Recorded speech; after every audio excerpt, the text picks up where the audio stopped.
Past continuous tense. గతంలో కార్యక్రమాలు మొదలై మధ్యలో జరుగుతూ ఉంటే పాస్ట్ కంటిన్యూస్ టెన్స్ వాడతాము.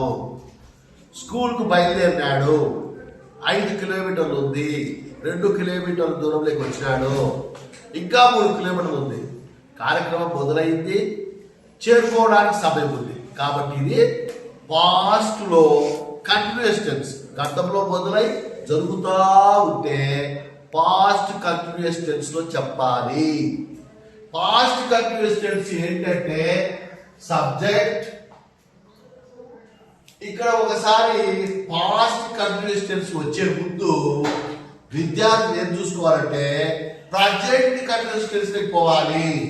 ఎందుకు చెప్తున్నా అంటే ఆ ఫార్ములాకు దీనికి పాస్ట్ యాడ్ చేస్తాము. మనం గతంలో నేర్చుకున్నాము. చూడండి, సబ్జెక్ట్ యాప్ ఆర్ ఐ. ఇక్కడ ఐ గురించి సబ్జెక్ట్ ఐకి యాప్ పెట్టుకున్నాము. తర్వాత ఐ తర్వాత వచ్చే యు వి దేకి ఆర్ వాడతాము. హీ సి ఇట్ నేమ్స్ కు ఈజ్ వాడతాము. అది మనకు బాగా తెలుసు. తర్వాత బిఫోర్ V1 కు ఇంగ్ చేరిస్తే V4 అవుతుంది. కమ్ ఇంగ్ చేరిస్తే కమింగ్. టేక్ ఇంగ్ చేస్తే టేకింగ్. అవన్నీ మనకు బాగా గుర్తున్నాయి. ఇప్పుడు ప్రజెంట్ టెన్స్ లో పాస్ట్ టెన్స్ దగ్గరికి వెళ్తున్నాం. ప్రజెంట్ టెన్స్ లో ఉన్నటువంటి యామ్ ఈజ్ ఏమైతాయంటే వాజ్ అవుతాయి. ప్రజెంట్ టెన్స్ లో ఉన్న ఆర్ ఏమైతుందంటే వర్ అవుతుంది. ప్రజెంట్ టెన్స్ లో ఈజ్, పాస్ట్ టెన్స్ లో వాజ్ అవుతుంది. ప్రజెంట్ టెన్స్ లో ఆర్ వచ్చి పాస్ట్ టెన్స్ లో వర్ అవుతుంది. నేను బడికి పోచూ ఉన్నాను. I was going to school. అతడు బడికి వెళ్తూ ఉన్నాడు. He was going to school. ఆమె బడికి పోచూ ఉన్నది. She was going to school. అది బడికి పోచూ ఉన్నది. It was going to school. నువ్వు బడికి పోచూ ఉన్నావు. You were going to school. మనము బడికి పోచూ ఉన్నాం. We were going to school. వారు బడికి పోచూ ఉన్నారు. They were going to school. గతంలో ప్రారంభించబడి ఇప్పుడు జరుగుతూ ఉంటే దాన్ని పాస్ట్ కంటిన్యూస్ టెన్స్ అంటారు. సబ్జెక్ట్ ఐ, ఈ, సి, ఇట్ నేమ్స్ అన్ని కూడా వాజ్ వస్తుంది. యు, వి, దే వర్ వస్తుంది. నేను బడికి పోతూ ఉన్నాను. ఇంట్లో బయలుదేరినాను.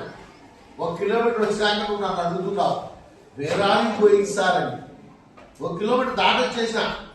అదే నేను ఇంట్లో వచ్చేటప్పుడు అయితే నేనేం చెప్తా, I am going to school అంట. ఎందుకు నేను ఇంట్లో వచ్చేటప్పుడే నువ్వు అడిగావు. ఇంట్లో నేను అడుగు బయలుపోయినప్పుడు వేరానికి గోయింగ్ అని అడిగావు. అప్పుడు నేనే చెప్తా I am going to school అంట. ఏంటిది ప్రజెంట్ కంటిన్యూస్ టెన్స్ లో చెప్తా.